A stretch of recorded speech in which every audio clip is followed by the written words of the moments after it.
Number one, thanks for your staff coordinating all these meetings. And all these meetings, there's a number of places you got to go, and some of us can get lost. But, you know, it's in one case, which most people don't think about much, is that place called Venezuela. Venezuela is actually part of the Energy Council, and that's at the behest of the State Department, because the State Department sees the value of having organizations in countries like Venezuela have some interface. In this case, the Energy Council does that. Mexico, as an example. And on the other hand, we have states that in the past have been part of the Energy Council that have fallen by the wayside because, quite frankly, they're bankrupt. And they can't afford to be a member of it. But we still pass the information to them because we're hopeful once economic recovery kicks in that they can regroup and become a part. Let me just cover a couple, three things that that I think was an update, but it's important for all of us to keep in mind. I'll talk about Keystone Pipeline. And if you look in today's or yesterday's Juneau Empire, it talks about the unions fighting amongst themselves because of potential jobs that were available if Keystone happens sooner than later. I can tell you at the Energy Council, there was great murmur about Keystone and how important it is as an international symbol of cooperation, number one.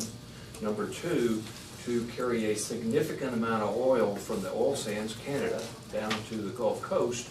And North Dakota raised their hand and said, you know, we think that's a conveyance mechanism to get some of our oil to refineries, because now they're trucking and training their oil, which is not very convenient nor efficient as you move along.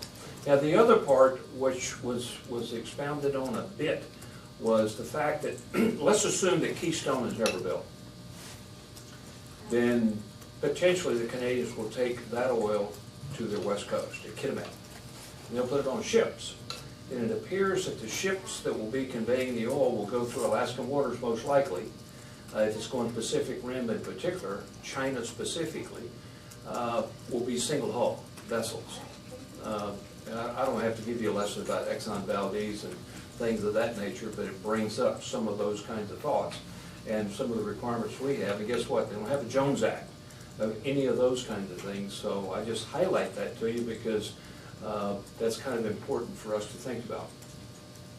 The other one was the whole LNG complexity, and in the respect that LNG prices are way down. We know we're not going to build a pipeline via AGEA down to Alberta, and the governor said let's go to Tidewater, which I support.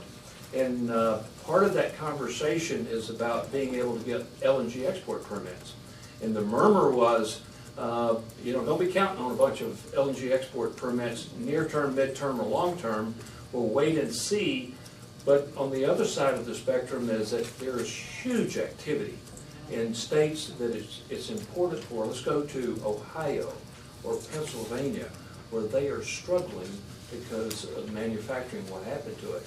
But in the rural communities, there were some of the politicians from those communities, rural areas, were talking about how important it's the only opportunity that they have at this time, and people are happy and they're celebrating because, number one, their family members have a job. Number two, the communities are receiving revenue off these activities, and it gives some hope, if you will, for what's happening going forward. Now, the other part of it is the speculation about what happens if you export LNG out of the lower 48.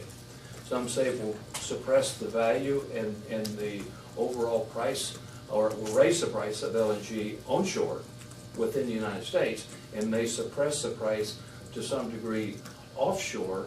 But we know right now that the price of gas is so low that a number of organizations are decommissioning or reducing their activity in exploration because the market's flooded. So very interesting conversation, very informative myself. I have some other things, Mr. Minority Leader, but I'll hold those.